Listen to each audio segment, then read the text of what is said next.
Good morning, Donna McConnell. How you doing? You well? I'm very well, thank you.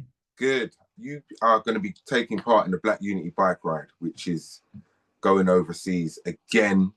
They done Ghana a couple of years ago, Rwanda last year, which I think you were a part of, and we've got South Africa coming up in a matter of weeks. You're an active bike rider, but you're also a runner as well. You got the London Marathon coming up this week. Let's talk about that for a second before we even Yeah. get to Black Unity Bike Ride. You got the London Marathon coming up. Have you done it before? Are you ready? Um, I'm ready. I know I don't sound confident, but it's quite a daunting thing to run 26 miles. But I've done the training and I've put in as much as I definitely could. And I mean, I have always run like for most of my life since my 20s, and I'm 56 now. But I started doing triathlon about 10 years ago. So running is a part of triathlon and it's something that I've always enjoyed. So I just decided I wanted to do the marathon a couple of years ago after going out to watch people do it in Westminster a couple of years ago. So yeah, I made it here and I'll be on the start line on Sunday. Honestly, just I had never wanted to run a marathon, but when I went out to go and cheer people on, it really was, you could see it's quite a special event. And I really urge anybody to just go out there. It's our event, it's in London. You can go and cheer from north, south, east, and west. So I would urge anybody to just get out there on Sunday and go along and see the people running. Yeah, you may not spur you on to want to do it, but it's a really amazing event in our city.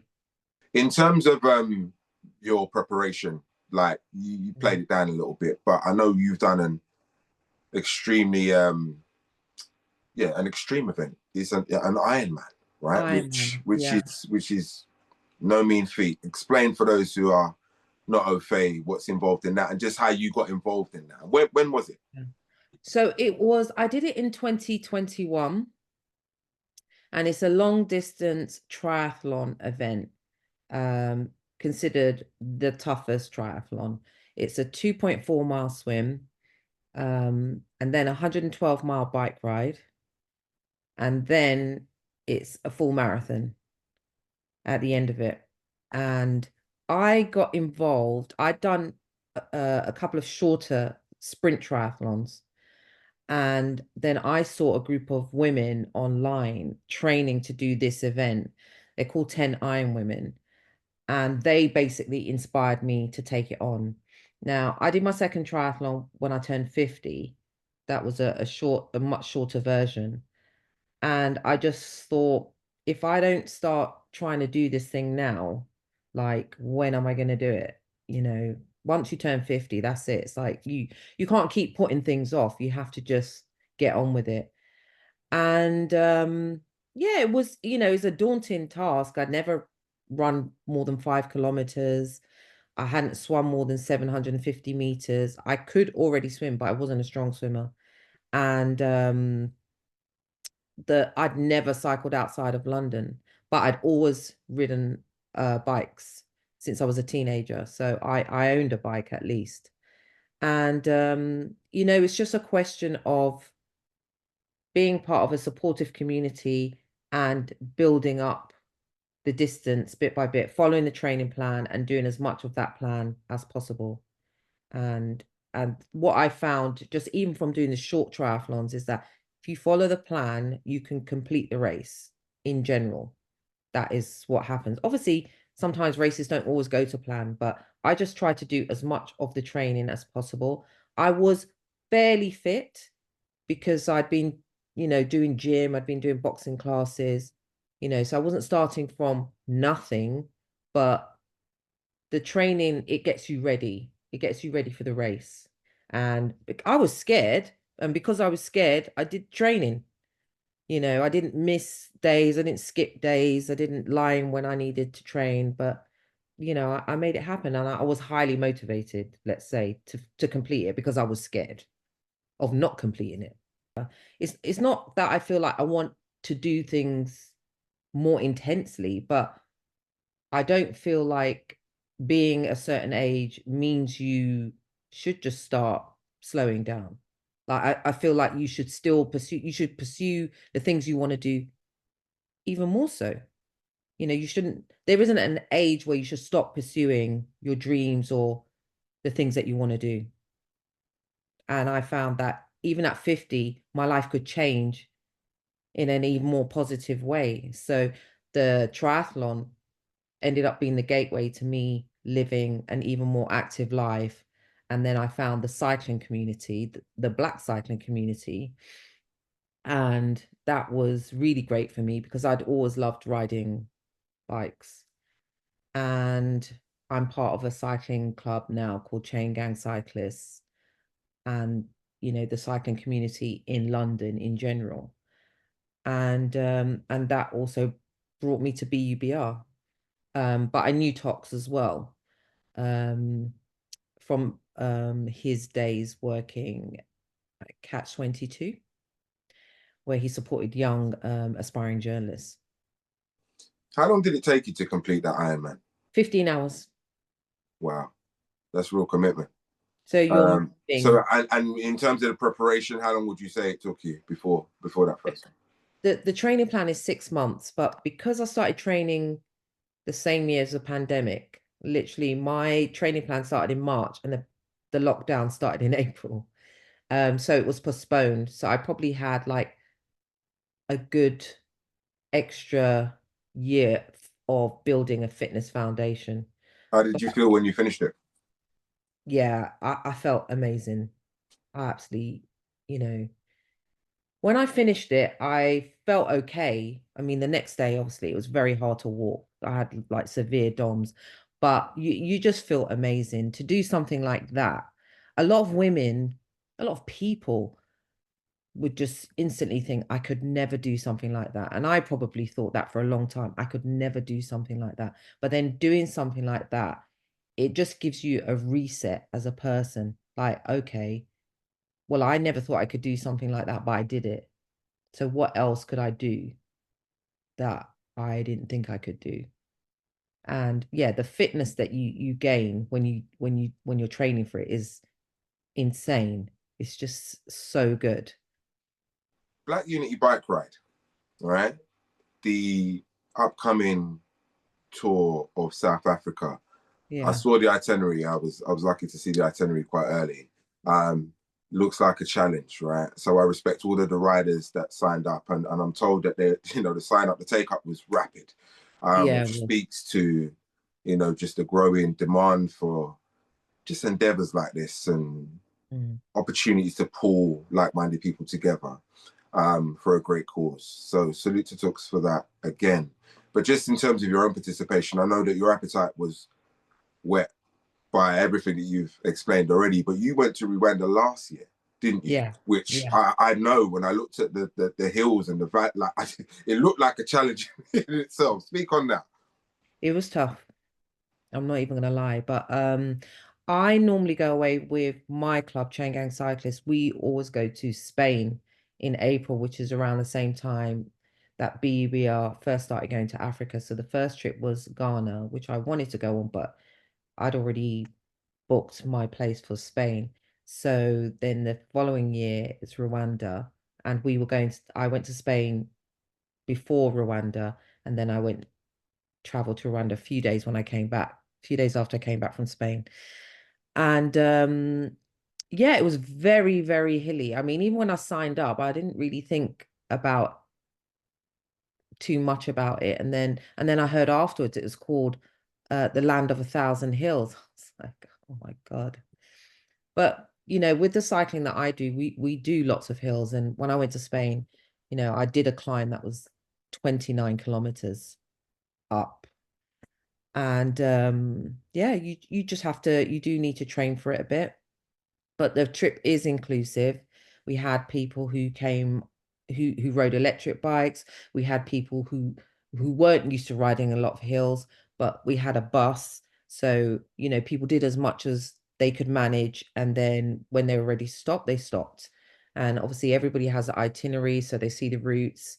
And if they feel like a certain day is going to be too much for them, or sometimes the ride leader will suggest start at the top of the big climb, so the bus will take them up to the climb. So yeah, it's very inclusive. I mean, some of us obviously we want to do all of it. We want to do the challenge, but I wanted to see Africa. I wanted to ride in Africa and the Caribbean. And it was the first time I'd been. It was my first time to the motherland. And Rwanda was beyond beautiful, beyond beautiful. Like I took a lot of pictures and video, but they don't do it justice. Just how gorgeous it was, how lush it was, the the flora and the fauna, and we stayed in Kigali, and obviously it's the capital. It's very, it's very well laid out and everything, and they had some lovely restaurants there, lovely design, and yeah, it was an incredible experience. And I knew a couple of the people on the trip, but essentially I was traveling alone. But there was a really great group of people that came. Some people came from Dubai, Nigeria, people traveled to come on this trip. And it's more than a cycling trip, and I will say to Tox that he basically makes it easy for people to make that connection with the motherland, to travel there for the first time. You're going to South Africa for the upcoming ride. I think it's 10 days, May 1st to May 10th. Talk to me. What are you looking forward to about that most?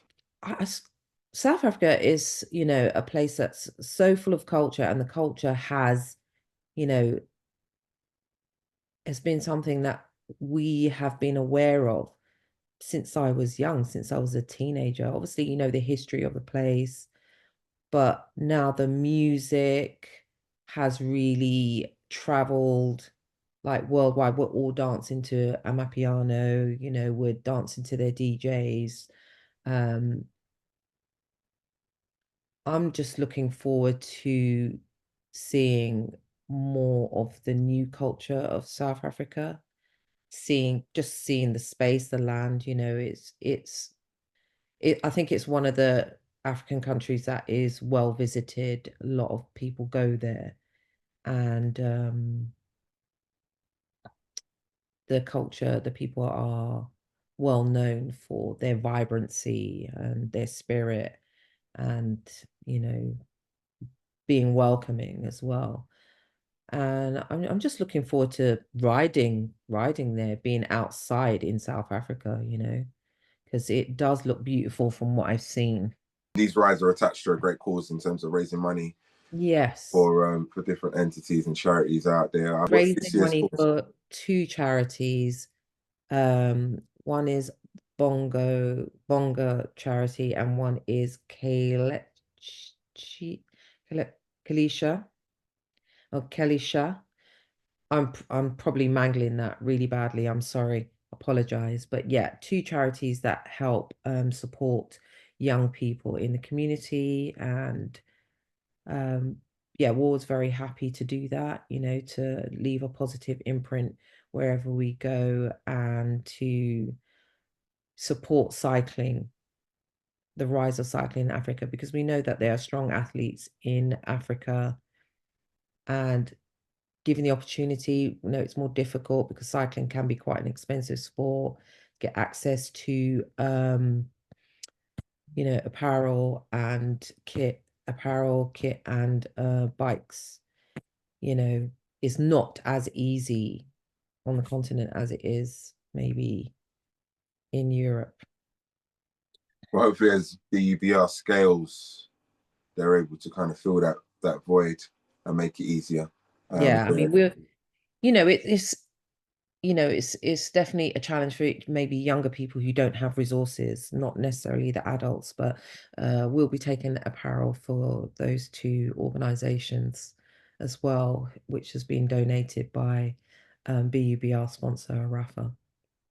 Why do you think people find such solace on a bike. Once they get into it, they seem to really get into it. I feel like if you ever cycled as a kid, I mean, maybe some people didn't, but I did, and there's just such a joy when you're riding a bike. When you're on a bike, you're not worrying about anything that's happening in your life. And it honestly just the pedaling, I think, really just unlocks a level of joy that you don't generally access in your daily life. You have to do something to access that level of joy in your daily life. And for us, it's cycling. Black Unity Bike Ride. Have you been on every single one? And you must be looking forward to the first iterations, first Saturday in August. Mm. For those who are not able to get to South Africa, I think that's going to follow the usual route from East London to South London. But they've got another event in Manchester as well on the Yeah, 17th, which is an addition. Are you going yeah. to be participating in that? I mean, what's the Yeah, logistics I back hope in to. terms of? You Yeah, take your bike all over the world, so for you, it's not a big thing, right? yeah, I will just get it on the train. The only thing with when you're traveling in the UK, some each train operator is different. So you can't just turn up to the station and take your bike on the train. You have to book it on. You have to book it on. But it's not a problem. You just got to do it in advance. And you don't have to pay for it, but you just have to, there's not unlimited spaces. I remember when I was younger, they used to have a train car. I don't even know how I remember that, but they used to have a car and you just pile all the bikes in there. But I definitely would not pile my bike in a train car now because it's a bit, it'll just get scratched up by the other bikes. But yeah, when Toke started the first ride, I was cycling again. And I attended it and I helped to marshal, and I've marshaled at every event basically since then. And yeah, there's just something very special about taking part in a ride which is full of people that look like you. Obviously, Black people, we have our own vibes and our own way of celebrating, and music is always a part of that. So riding through London, a huge group of people that look like you, music playing is just, and the sun shining, which it did on that first event. It was just incredible. And then we had, the food back at Brockwell Park after. The last two editions, it's been at Dulwich Park. They've had like BUBR Fest, which has been really good. But yeah, it's a day that I always look forward to, and it's just super enjoyable. And it also gets out a lot of people who generally don't ride bikes because they're scared of the traffic or, whatever. But and sometimes it does convert them into newer cyclists as well. Because, as Black people, we need to be active. We need to be taking care of our health. I've turned 50, and once you turn 50, you just hear about people dying, people your age. And I get scared, it's like, rah, he's the same age as me. She was the same age as me. I'm not saying it's necessarily just down to inactivity, but I'm just saying that we shouldn't be dying in our 50s, you know, and we are, as Black women, are the least active of all women in the UK population. Um, I understand that we generally probably have maybe more responsibility, maybe more pressures, but we need to make time for ourselves and for activity, for health. Better health is better life, period. I wish you more power in your pursuit of better health, better life, and the next Iron Man. When is the next Iron Man? Oh, I don't know. I don't So know. I'm putting it on you like I've done one. I'm cheeky. Sorry, Yeah. I apologize. I just love the I fact hope that next year, I hope next year. I'm doing T100, which is a triathlon. It's London's triathlon, basically. And I'm doing the Olympic distance, which is a 1,500-meter swim in open water, a 40-kilometer bike ride, which for me is short, and a 10K run after that. So I need to get back in the swimming pool. And that's in August, and it's still open. So if anybody wants to sign up, they have varying distances. Give it a go. And there's also the Black Tribe. My friend Kelly, she has this organization to introduce Black people to triathlon, and she puts on events which have much shorter distances. You should really talk to her. Yeah, let's make that happen. I'd love to support that. She does shorter distances to help people build confidence. Yeah. Introductory. I get it. A lot of Black people that I speak to, they all say they can't swim. They won't swim. Thank you for your time. Can you share where people can follow you so that they can do that, please? I'm sure they're going to be interested in your progress. Yeah, my name was given to me by Tokes actually, and my Instagram name is at the _Empress. Thank you. The _Empress, and it's Tokes that gave me that name, Empress.